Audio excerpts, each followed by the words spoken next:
Welcome to Plant-Based on Fire, the podcast that ignites your passion for plant-based businesses. Real Men Eat Plants is proud to host this show, where we shine a spotlight on the latest and greatest plant-based companies making waves in the industry.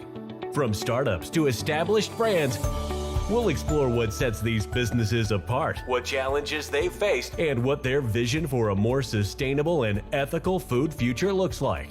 So if you're hungry for some fresh insights, inspiring stories, and a healthy dose of entrepreneurial spirit, then join us on Plant-Based on Fire, brought to you by Real Men Eat Plants.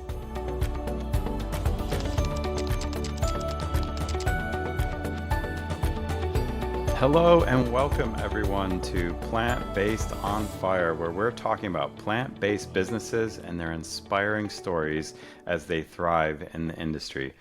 I am so pleased to have John Tanner here with Nutritional Science, and he's going to be expanding on this great company that he's created and founded many years ago.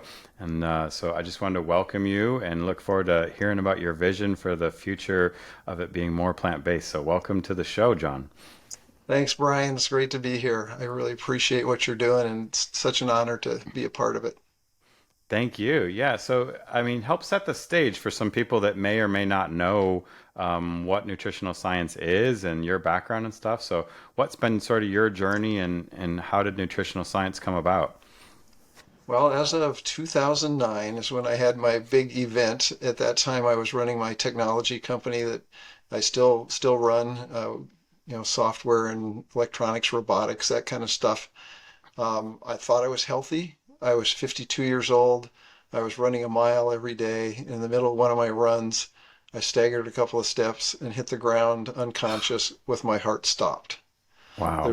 There's very little warning for most people. I mean, this is a problem with the insides of your arteries, right? You can't see it from the outside. There's no nerve endings there to tell you you're about to die. It just came upon me very suddenly. What a surprise. Yeah. Wow. And so that you obviously survived, thank goodness, and saw some treatment and that started this nutritional science its foundation, right? It did, yes. And you're right. I was very lucky to survive. I think the statistics are about 3% of the people who have cardiac arrest outside of the hospital survive. And somebody saw me go down, came over and gave chest compressions. The firemen were there in 4 minutes. 17 people were just in the right places that day to save my life. And afterwards, I started asking the question, why did this happen to me? And my doctors were not at all helpful. This is the leading killer in this country. What do you expect? Yeah.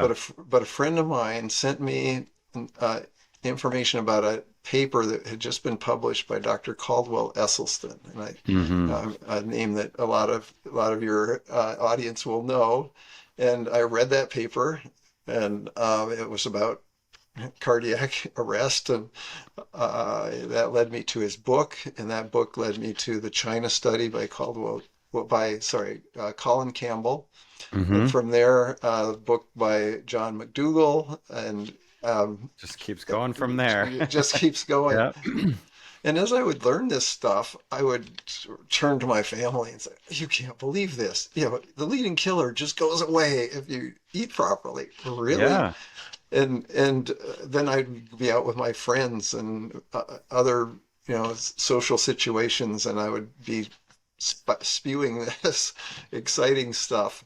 And eventually I realized it would be more effective if I kind of organized it a little bit, and I started to develop a presentation, and I would give them some written material after it was over that they could think about and mention. They could look up these books if they wanted to. And that went on for a few months, and then eventually I realized I could reach people more effectively if I got a whole bunch of them in the room and together and said it once. So I started doing that. I just invited whoever was interested. Never had any money or anything for advertising, so I would just tell people, if you got some value from this talk, come back again and bring somebody you love that we can share this with. Yeah. And I started, at first I would give away books. I started developing this list of books that I thought were really good. I mentioned a few of them. Mm-hmm. And I found that some people, you hand them a book and they'll take it and they'll never read it. And you've just Yeah. wasted a bunch of money. So instead, we started making coupons that were good to be redeemed for one book. And that way, if they're not really interested, you haven't wasted any money. Mm-hmm. Well, we needed a website for that. And so I Okay. developed a website where I put all the valuable information that I could think of. I sort of modeled it after Amazon's website where there's information all over the place. You don't have to Yeah. scroll miles to get to things. And so the website is nusci.org, the organization Nutrition Science Foundation. So the first two letters of nutrition, NU, next three letters of science, SCI. So nusci.org. And there I've captured as much of this information as I could. There's general guidelines. You should eat this stuff. You should not eat that stuff. Mm-hmm. There's my list of what I think the best books are, um, as well as a couple of movies. There's recipes I've collected from Chef AJ. She has some recipes there. Yep. McDougall, the Forks Over Knives folks, Caldwell Esselstyn's book, Prevent and Reverse Heart Disease, got some recipes. So I asked each of them if they would allow me to get one or more of their recipes out there. So there's some of those on nutritionnewsci.org. There's some motivational stories that I've collected. Some of them from people that I've interacted with directly, others written stories that you've probably encountered yourself. Mm-hmm. We created a doctor directory because here's one of the frustrating things, Brian. I'm sure you've seen this Oh my goodness. as Yeah. well. I mean, you go through some effort to convince somebody that they should eat this particular way. And let's be blunt, one of the worst things you can eat are animal products. Mm-hmm. And then the person is considering that, and they go to their doctor, and the doctor says, "Oh no, you should eat animal products." You need the iron, Yeah. whatever it is. Yeah. And the 3 hours that you spent with this individual is Out the eliminated by window. one Yeah. sentence from a doctor. But there are some doctors that understand nutrition. They don't get this in medical school, but some of them have read the research and they understand this stuff. And so we've tried to collect a directory online of these doctors so you can put in your zip code and it'll show you a map with some nearby doctors that really understand what nutrition's all about. Such an Um, amazing resource. My goodness. Like, it's just, I don't know. I started 13, 14 years ago myself, and there wasn't anything really, it's hard to find or whatever. But I guess I'm a, CTO for my stuff outside of this podcast. And one of my first CTO opportunities was in emergency department software, and I got to speak to so many doctors. And I said, so what's the secret to staying out of the emergency room? And they said, diet and exercise. Those two things will keep you, and don't do something stupid, of course, to wind up in the emergency department. But like, it's really, really simple. And then you ask them about the meat stuff, and then they go off the rail. But right. uh, but but yeah, they understand it's diet and exercise, but they haven't put it all together. I guess I want to maybe unpack a little bit of the business side because this is trying to be more of a businessy podcast. But then I definitely have some questions about the overall Real Men Eat Plants umbrella that I've been working on. So it's this amazing foundation, jam-packed full of so many different types of resources from what you were just describing. And so it's obviously grown bigger than just you supporting it. So it's turned into this nonprofit. So where are you getting some of the funds and some of the sponsorships coming in? And what's kind of the day-to-day use of it at this point and to keep it propelling forward? That's a great question. We do have one page of our website that asks for donations. We Hmm. don't, throw it in your face first thing, but we do ask for help, and Yeah. people can enter their credit card and and send us some money, which helps us buy books that we give out and things like that. It doesn't actually cost that much to keep it going, right? A website is fairly inexpensive. Hmm. Um, I before COVID, I did a lot of talks, but I'm doing them myself, so it's my time, and I don't charge. I've never charged to give a talk. So the costs are actually pretty low. It's buying books and postage to ship them out, that sort of thing. Yeah. Um, That's good. I guess, are you employing ambassadors then, or what's the next steps for the thing? Like, I guess I would love to try and run some of these in my local city, but I guess I don't feel confident, and I feel confident enough to run a podcast, I suppose, and talk about this intelligently, but not to get up in front of a bunch of people and try and convince them to grab the coupon for the book and walk out of here and change their lives, although I wish they would. So, uh, it's yeah, definitely a where are you challenge. taking the organization, I guess? That is a good question. COVID has really changed us a lot, and we're still trying to figure out the results of that. As I had mentioned before, it just sort of grew slowly into me giving lectures to people. Hmm. I had my company, my technology company, had unused conference rooms in the evening, so that there was no cost of having to rent that. And Yeah. so once or twice a month, I would give talks to whoever would come. And then I started getting invited to give talks at Kiwanis Club, Rotary Club, churches, uh, all kinds of places. A few out of town, I would require them to pay my airfare and um, expenses Yeah. while I'm there, but I wouldn't charge for my own time. But mostly it's just been around Los Angeles where I'm located. But Okay. then COVID hit, and for 6 months we did nothing. Just Yeah. and then I thought, well, I better figure out this Zoom thing, and Yeah. so we started to do Zoom events. When I would do it in person, they were 3 hour events. So, and I would talk for 2.5 hours, and in the middle there, we'd have a dinner break. And Okay. so I always said that I hit him in the head, the heart, and the stomach.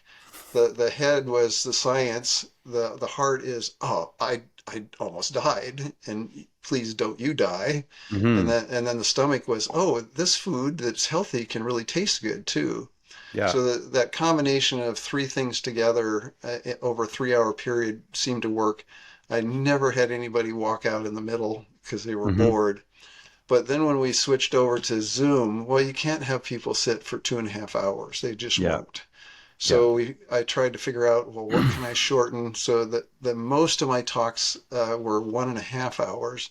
And then that allowed us to expand our reach. We didn't have to be just local. Anybody in the country or the world, even. We had a few people from other countries that would pop in, and that grew for a while, and then it started to shrink as COVID started to decline. And people didn't want to sit in front of their Zoom for, Yeah. and You so had Zoom fine, fatigue for sure. yeah. So then at the end, I just said, okay, this last one, I'm going to record it. And so I've got a 1.5 hour recording. You can go to newsci.org and sign up, and we'll send you a link. You can see that talk. But what happens next? I don't know, Brian. Is it time to go back to in-person talks again?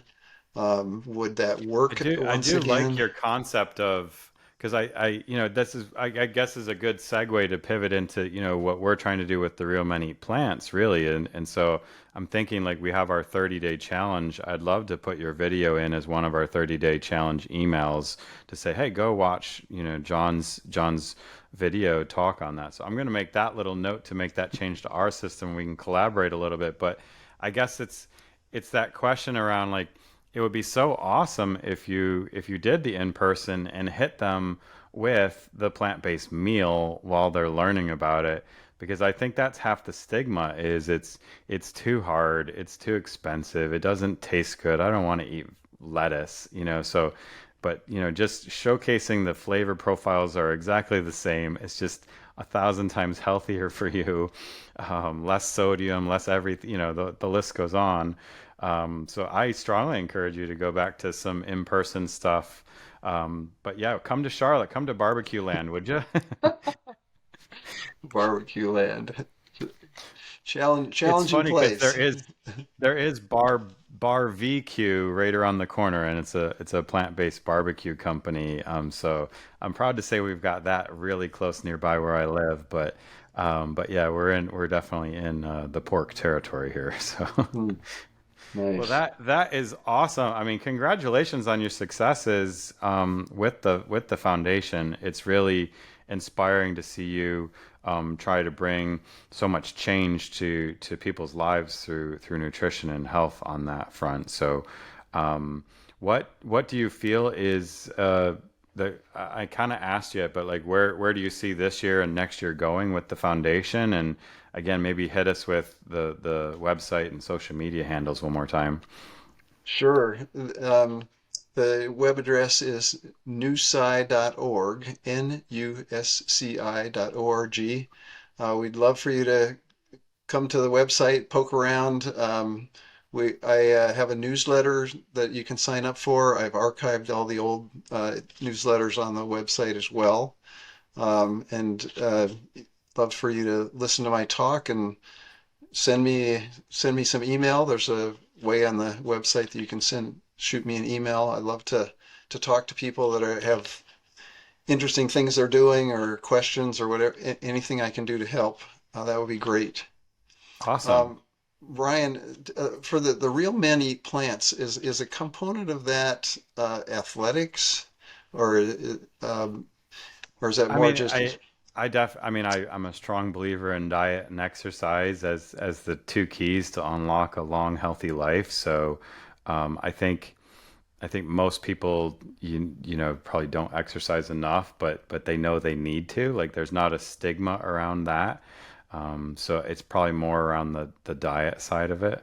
But yeah, well, that. if I could say just a couple of words about athletics. I mean, Hmm. my whole life I've tried to be active, but there are times, decades in there where I didn't do a whole lot. But I was running a mile a day when I had my cardiac arrest, and after I Hmm. recovered from that and learned what I should have been eating and so on, I gradually increased that. So now I'm running 5K, 3.1 miles every day. I have no problems with that. It doesn't, it energizes my day. I run in the morning. It Hmm. doesn't wear me out. I play in a softball league. I um, I play in ping pong tournaments. I'm 65 years old, Yeah. and you can still do this stuff at 65. I mean, Yeah. I don't know when it will end, but I just love what eating properly can do for somebody in terms of life enjoyment.